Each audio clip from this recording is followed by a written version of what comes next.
Tonight, city officials in Washington are tearing up a littering citation issued to a toddler. Hudson police break into a car and save an elderly woman who is believed to have frozen to death. And an election recount update for Michigan, Pennsylvania, Nevada, and Wisconsin. Nightly news begins right now.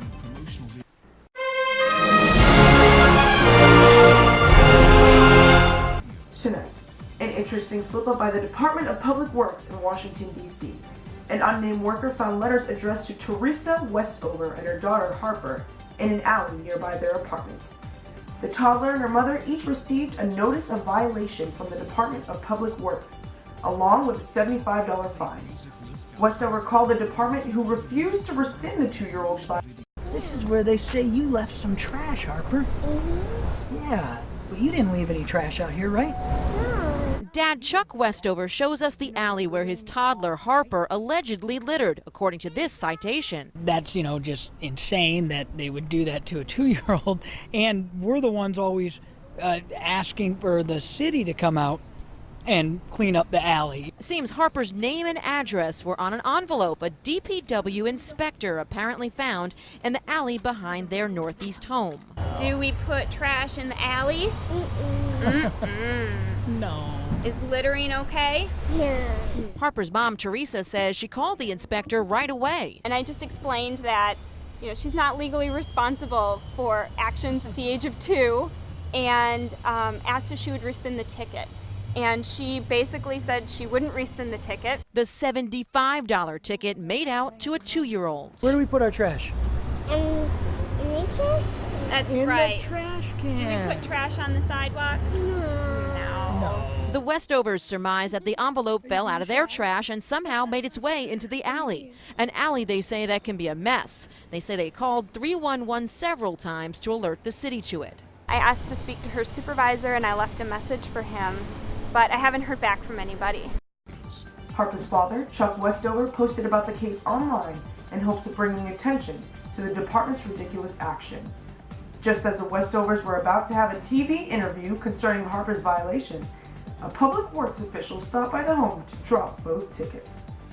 Last night in Hudson, New York, police were notified of a frozen elderly woman trapped in a parked car. Temperatures were sub-zero and the woman was unresponsive.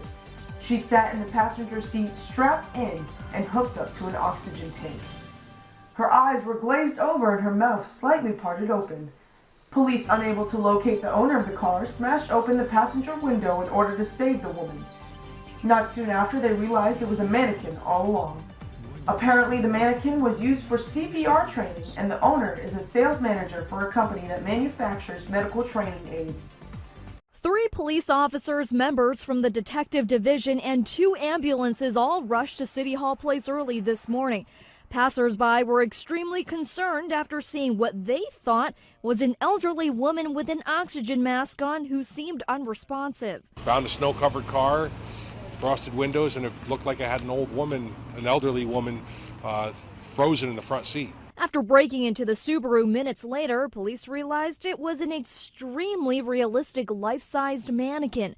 The owner of the car eventually walked over and told police he was a sales manager for a company that makes medical training aids.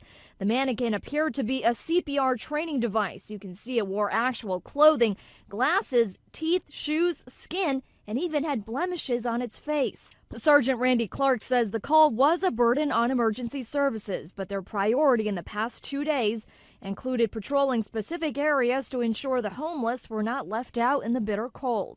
If it was a joke, it's a very poor, tasteful joke. If it was a matter of convenience for him, he was driving a station wagon. Carry your mannequin a little bit better. The mannequin was in the front seat with a seatbelt on, appearing to be a passenger in the car. The owner was not very happy with the police department for forcing entry into his car, though the police department was commended for their quick response and intentions to help an elderly woman. More, the Hudson police chief stated, just to clear the record, all citizens of Hudson should be put on notice that if you parked your locked car on a street on a sub-zero night with a life-size realistic mannequin seated in it, we will break your window.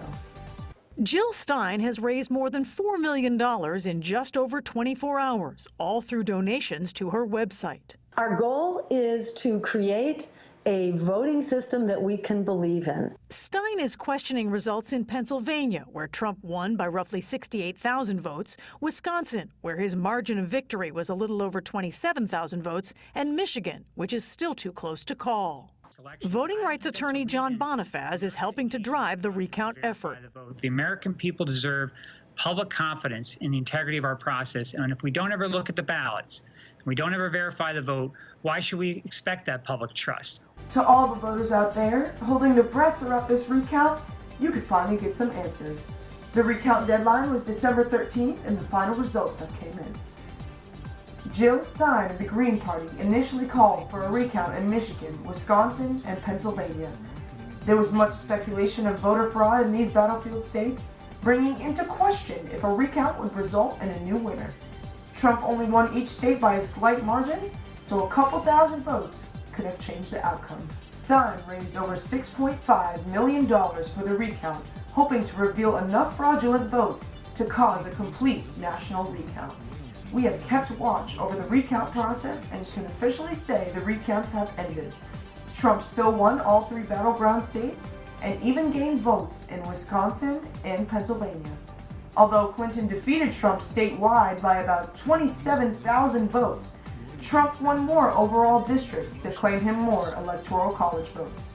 Both Stein and the Green Party have stood by their decision, causing many people to question what more will they try to do. Rumors have been circulating that the Obama organization might try to initiate a full recount of every state. However, this cannot happen since the recount deadline has passed. That'll do it for us on this Tuesday night. I'm Sabrina Lancaster, and from all of us at LBC News, thank you for watching and good night.